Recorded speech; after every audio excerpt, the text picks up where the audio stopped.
नमस्कार। एक बार फिर स्वागत है आपका संत और संप्रदाय की दूसरी क्लास में। यह प्रश्न पूर्णतः माध्यमिक शिक्षा बोर्ड की पुस्तक का सार है। ये प्रश्न है वो विगत परीक्षाओं में पूछे गए हैं, साथ ही साथ आने वाली परीक्षाओं के लिए बहुत ही महत्वपूर्ण ये प्रश्न रहने वाले हैं। अगर आप कोई भी परीक्षा की अगर तैयारी कर रहे हो, जैसे कि थर्ड ग्रेड मेंस की अगर आप तैयारी कर रहे हो, रीट की तैयारी कर रहे हो, या अन्य कोई भी प्रतियोगी परीक्षा की अगर आप तैयारी कर रहे हो, तो कल्चर जहाँ पर भी आपका सब्जेक्ट लगता है, जैसे रीट में ईवीएस लगता है, तो उसमें भी ये टॉपिक संत और संप्रदाय दे रखा है।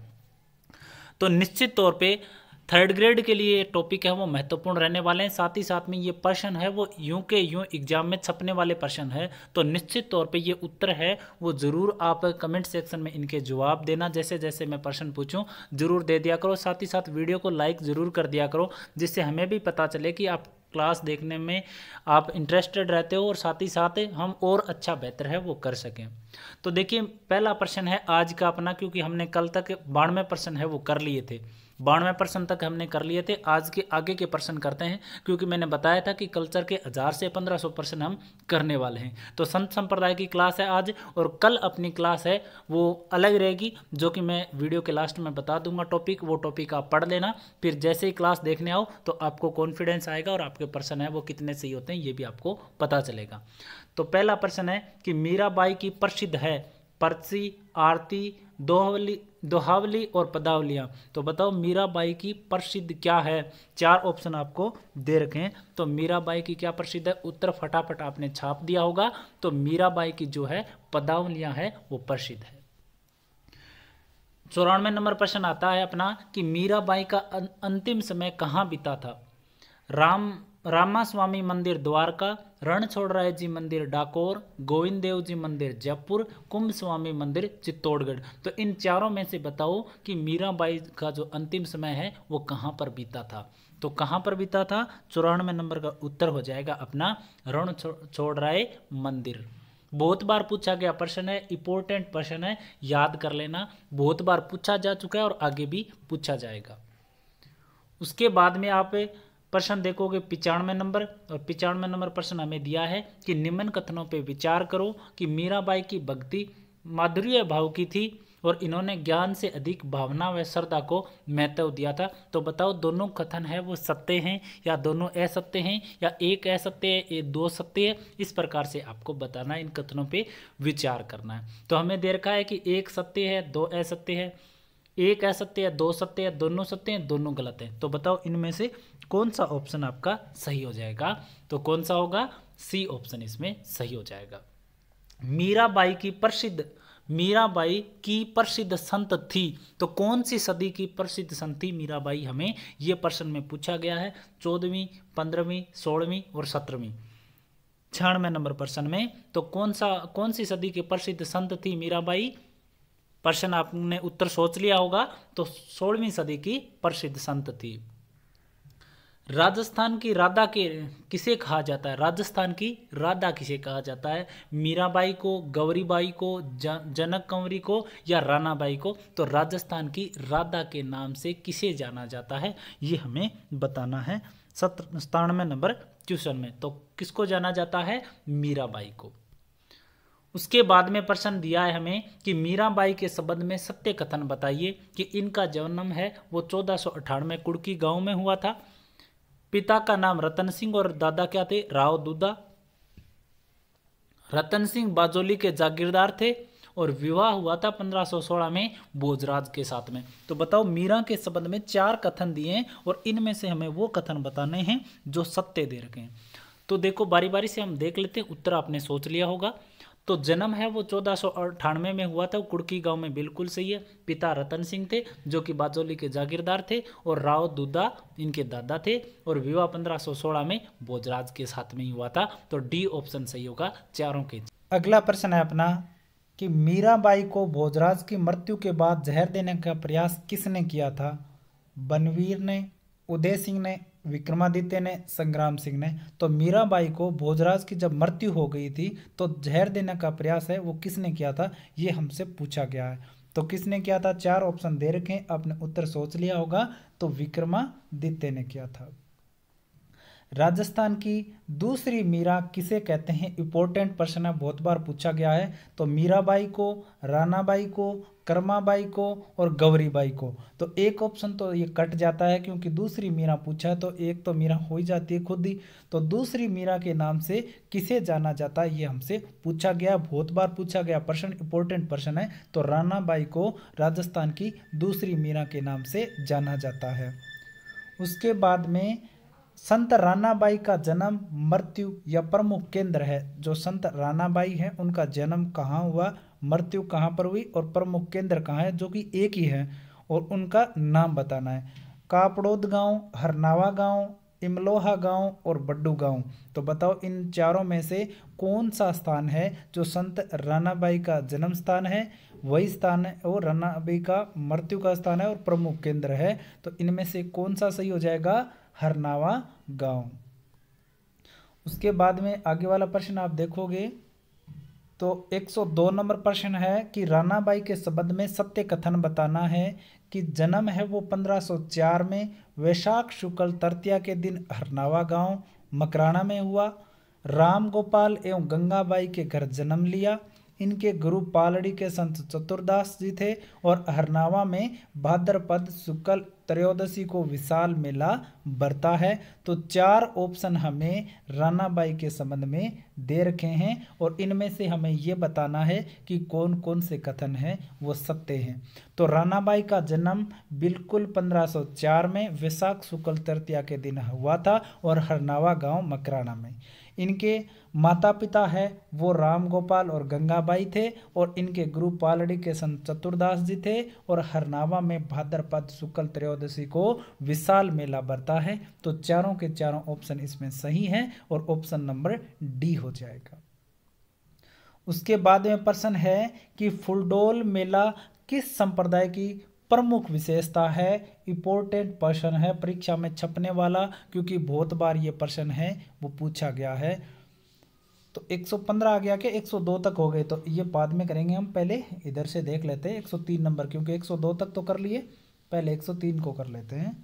तो रानाबाई का जन्म एवं जीवित समाधि की क्रम से सही तिथि है। तो रानाबाई का जन्म कब हुआ और जीवित समाधि इन्होंने कब ली थी, ये हमें दे रखा है। तो इनको क्रम पूछा है कि जन्म कब और समाधि कब ली थी। 4 ऑप्शन आपको दे रखे हैं, इन चारों में से बताओ कौन सा ऑप्शन सही होगा। तो सोच लिया होगा, अब मैं उत्तर बता देता हूं। रानाबाई का जन्म हुआ था वैशाख शुक्ल तृतीया के दिन और जीवित जो समाधि ली थी इन्होंने फाल्गुन शुक्ल त्रयोदशी के दिन ली थी। चैनल को सब्सक्राइब जरूर कर लेना और इसकी जो पीडीएफ है वो हमारे टेलीग्राम ग्रुप में हम जरूर उपलब्ध करवाते हैं, तो आप टेलीग्राम ग्रुप ज्वाइन कर सकते हो, कमेंट सेक्शन में लिंक मिल जाएगा। बेणेश्वर धाम मेला भरता है, कब भरता है? चैत्र पूर्णिमा को, माघ पूर्णिमा को, भाद्रपद अमावस्या को या माघ शुक्ल अष्टमी को। तो बेणेश्वर मेले के संबंध में हमसे पूछा गया है कि कब भरता है, तो बताओ कौन सा ऑप्शन इसमें सही हो जाएगा। तो बेणेश्वर मेला भरता है माघ पूर्णिमा को। इंपॉर्टेंट प्रश्न है, हजारों बार पूछा गया है। संत जिनकी चक्कर गदा, शंख और चक्कर गदा एवं पद्म सहित घोड़े पर सवार चतुर्भुज मूर्ति है, तो ऐसे संत कौन से हैं? दादू दयाल जी, मल्लीनाथ जी, माव जी, चरणदास जी। तो बताओ इन चारों में से कौन सा ऑप्शन अपना सही हो जाएगा।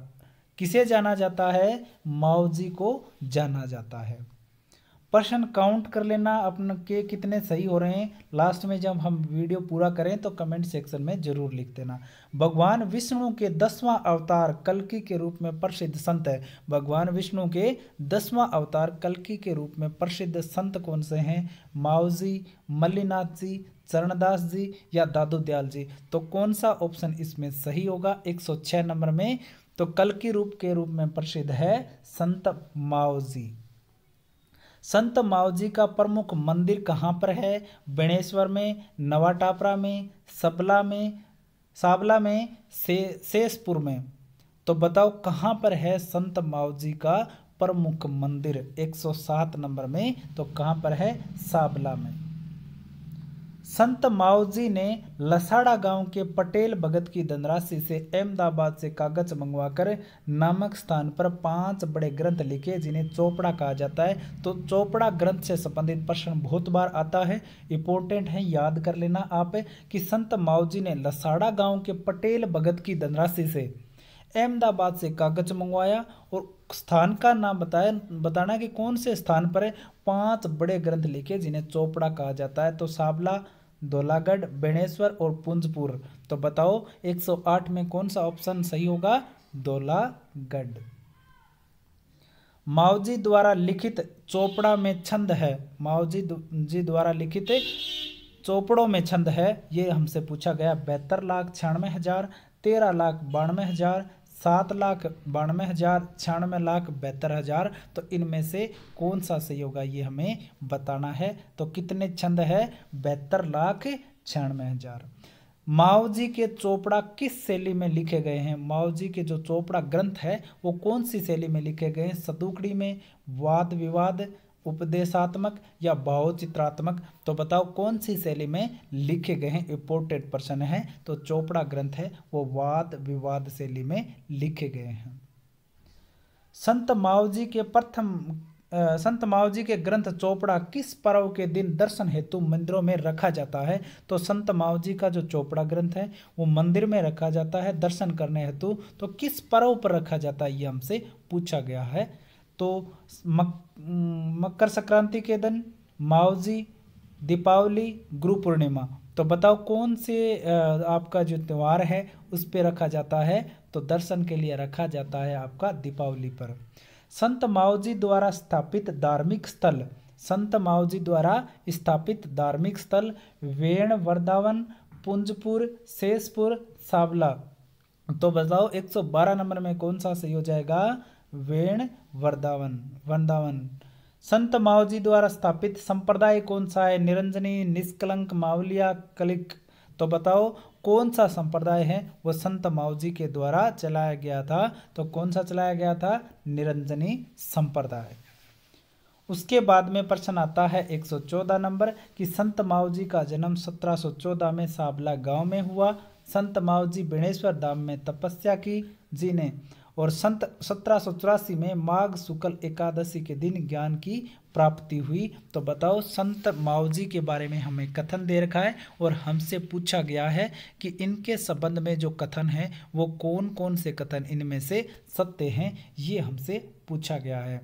तो ऑप्शन दे रखे हैं, कथन दे रखे हैं 3। तो बताओ संत मावजी का जन्म कब हुआ था? 1714 में हुआ था। कहाँ पर? सावला गांव में। और संत मावजी ने तपस्या कहाँ की थी? बेणेश्वर धाम में। बिल्कुल सही है। और माघ शुक्ल एकादशी के दिन ज्ञान की प्राप्ति हुई और कब है? 1784 में। तो तीनों के तीनों कथन ये सही है। उसके बाद में देखो अपना प्रश्न आता है 115 जो हमने पहले छोड़ा था। मैंने बताया था कि फुलडोल किस संप्रदाय की प्रमुख विशेषता है? इंपॉर्टेंट प्रश्न है, याद कर लेना। फुलडोल मेला तो राम सनेई, दादूपंथी, निरंजनी और निष्कलंकी। तो बताओ फुलडोल मेला है वो कौन से संप्रदाय की प्रमुख विशेषता है? 115 में हो जाएगा राम सनेई संप्रदाय की प्रमुख विशेषता है। उसके बाद में सुमेलित करने वाला प्रश्न हमें दिया है और प्रश्न ये है हमारा कि सापुरा संबंधित है, कहाँ से संबंधित है? रेण कहाँ से संबंधित है? सींथल कहाँ से संबंधित है? और खेड़ापा कहाँ कौन से संत से संबंधित है? ये हमसे पूछा गया। संतों के नाम दे रखे ना आगे, तो हमें मिलान करना है 116 में। तो देखो सबसे पहले तो देखें हम सापुरा है वो कौन से संत से संबंधित है? रामचरण जी से। उसके बाद देखेंगे हम रेण, तो रेण किससे संबंधित है? दरियाव जी से संबंधित है। सींथल देखेंगे तो सींथल कहाँ से संबंधित है? हरिरामदास जी से संबंधित है। और लास्ट में बचा रामदास जी जो कि खेड़ापा से संबंधित है। तो ऑप्शन नंबर ए सही होगा। अणबेवाणी ग्रंथ है लिखा था, इंपॉर्टेंट प्रश्न है। अणबेवाणी ग्रंथ किसने लिखा था? रामदास जी ने, हरिरामदास जी ने, रामचरण जी ने और दरियाव जी ने। तो बताओ किसने लिखा था? 117 में रामचरण जी ने लिखा था। उसके बाद में हमारा प्रश्न है संत रामचरण जी के लिए सापुरा के राजा ने छत्री का निर्माण करवाया था। तो संत रामचरण जी के जी के लिए शाहपुरा के कौन से राजा ने छत्री का निर्माण करवाया? भीमसेन, मान सिंह, तेज सिंह और रण सिंह। तो बताओ इनमें से कौन से संत ने छत्री का निर्माण करवाया था? तो किसने करवाया था? रण सिंह ने। उसके बाद अपना प्रश्न आता है 119 नंबर कि रामचरण जी के संबंध में सत्य कथन हमें बताना है। तो रामचरण जी का जन्म सोडा गांव में 1719 में हुआ माघ शुक्ल 14 को, और बखत राम एवं देव जी के घर वैश्य कुल में इनका जन्म, और बचपन का नाम राम किशन था। गुरु कृपाराम जी दांतरा थे। तो बताओ रामचरण जी के संबंध में सत्य कथन इनमें से कौन कौन से? 119 नंबर प्रश्न है। तो देखो बारी बारी से बता देता हूँ। गुरु कृपाराम जी थे, बिल्कुल दांतरा के थे। बचपन का नाम इनका राम किशन, बिल्कुल सही है। बख्ता राम एवं देव जी के घर इनका जन्म हुआ और इनका कुल था वैश्य, ये भी सही है। जन्म सोडा गांव में 1719 में माघ शुक्ल 14 को। तो सारे सही है, ऑप्शन डी। उसके बाद में आता है 120 नंबर 1758 ईस्वी के मेले में साधुओं के धर्म के प्रतिकूल व्यवहारों को देखकर रामचरण जी ने सांसारिक मोह माया को त्याग कर वैरागी बन गए थे। तो 1758 ईस्वी में कौन से कहाँ के मेले में साधुओं के धर्म के प्रतिकूल व्यवहार को देखकर रामचरण जी ने सांसारिक मोह माया का त्याग किया और वैरागी बने? तो दादड़ा, गलता, शाहपुरा और सोडा। तो कौन सा इसमें सही हो जाएगा? गलता जी के मेले में देखकर। सत्य कथन बताना है कि रामचरण जी ने निर्गुण भक्ति धारा पर बल दिया। मूर्ति पूजकों को द्वारा परेशान करने पर कोहड़ा गांव चले गए थे। पूजकों के द्वारा परेशान करने पर कोहड़ा गांव चले गए थे। 1798 ईस्वी में शाहपुरा में इनका निधन हुआ। तो बताओ इन तीनों ऑप्शनों में से कौन से सही है और कौन से गलत है? तो रामचरण जी ने निर्गुण भक्ति धारा पर तो बल दिया था। 1798 में इनका निधन हुआ शाहपुरा में, बिल्कुल सही है। और ये 2 नंबर लाइन भी बिल्कुल सही है। तो तीनों के तीनों सही हैं। नवल संप्रदाय की प्रमुख पीठ कहाँ पर है? नवल संप्रदाय की इंपॉर्टेंट प्रश्न है, बहुत बार आया है। जोधपुर, बीकानेर, जयपुर और अजमेर। तो नवल संप्रदाय की प्रमुख पीठ है जोधपुर में।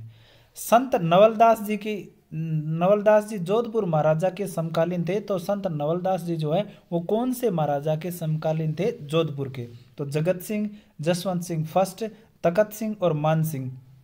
तो कौन से राजा के समकालीन थे ये? मान सिंह के। संत नवलदास जी ने अपने ग्रंथ लिखे थे। संत नवलदास जी ने अपने ग्रंथ लिखे थे।